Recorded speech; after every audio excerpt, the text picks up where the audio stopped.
Hello, this is William Bowman, and I'm recording this video for Shantiana Holland over at, Pet Training with Shanti.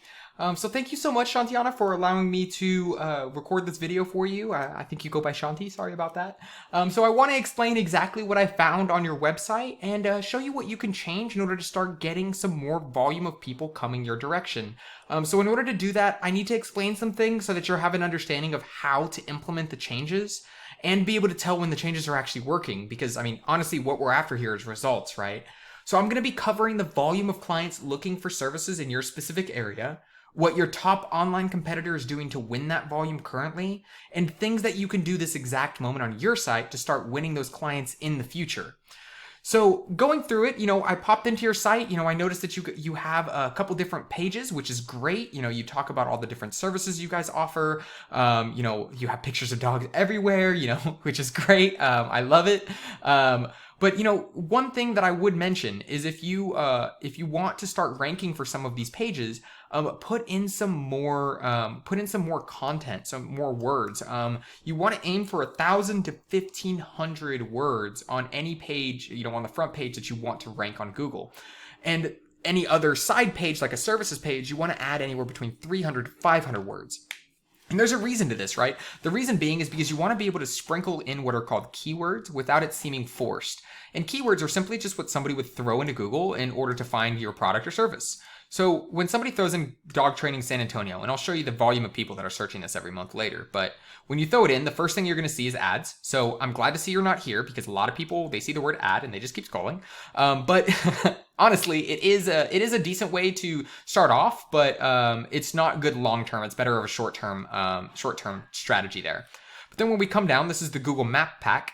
And if you aren't set up in the Google Map Pack, I definitely recommend going and get this set up. It's very easy. You just go to Google My Business. Some people call it GMB.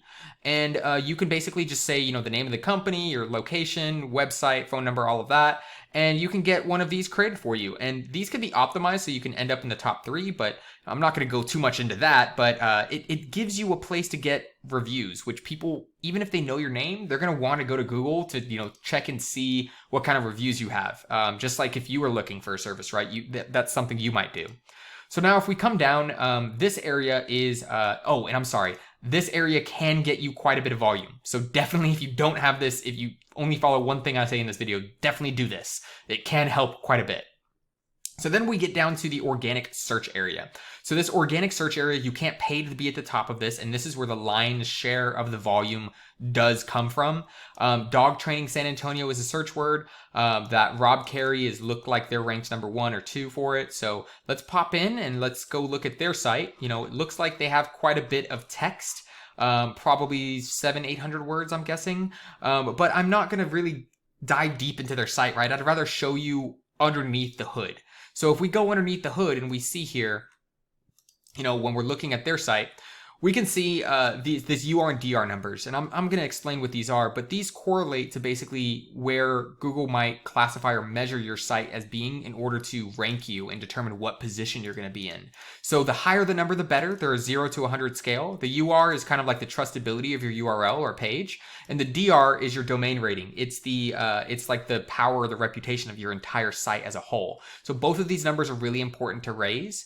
And the way that you do that is, one strategy is through the usage of backlinks. A backlink is simply just like, imagine I'm writing a blog and I say, hey, you guys definitely have to go check out Pet Training with Shanti. They're the best in town. And then I put a link to your site.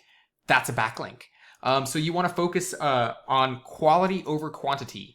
I have seen 10 or 15 backlinks beat 100 or even 1,000 poorly made backlinks. So no backlinks from China or Russia or anything like that, or industries that don't have anything to do with dog training or dog services, right? You want high profile, high DR, high UR sites that are reputable, that you can put your name on, maybe like an award for dog training or something like that, a link. A simple, easy one for you to go and win right now, if you don't have any, is go to the BBB. Don't pay them to be registered, annually or anything like that, but at least put your information there, and you can put a link to your website, and boom, that link to your website is an example of a backlink. So go and make out some quality backlinks. Looks like they have 11 different websites, setting them a total of 22, and they're ranking for 153 words. let's go and take a look at what keywords they're trying to rank for. So this is the keyword that they're ranking for. This is the volume. So on average, how many people search this every single month? And this is their position. So their position number 11. Now, I don't recommend searching, trying to rank for something like this. This is a national keyword, so I know it has a lot of volume, but if somebody in Florida searches this and finds you, you're not really going to be able to help them, so it's not going to make you any money. So I recommend going with, dog training San Antonio. That has a lot of volume, and if somebody searches it and finds you, that can potentially mean revenue, right? So, and these different keywords, even the slightest difference, look, TX versus no TX, different volumes. So definitely look at some of these keywords, maybe rewind the video or rewatch the video, catch some of these keywords and some of the volumes, and start implementing those on your site. But let's go and look at your site. Let's go see what you guys are doing over here. So if we pop over, we're seeing that, it looks like no information has really been pulled. I don't know if maybe your site is brand new or it just hasn't really been optimized yet for any keywords to be picked up by the Google algorithm. So definitely start going and repeating, some of these words 5 or 6 times on the pages you want to rank. Go ahead and set up some of those backlinks with the BBB and all of that. Start moving this UR and DR. And if you don't have your GMB set up, definitely go and get this set up. But other than that, that's my recommendation for you. Those 3 things, content, some backlinks, and go ahead and get that GMB set up if you haven't. And that should start getting you some better volume digitally of people finding your business. But I hope that this information was helpful. If you have any questions, feel free to give me a call. I would love to hear some feedback on whether or not, after you get off of vacation, whether or not this information was useful to you, if it was easy to follow and you can actually incorporate it. But thank you so much, and I hope you have a great day, Shanti. Bye-bye.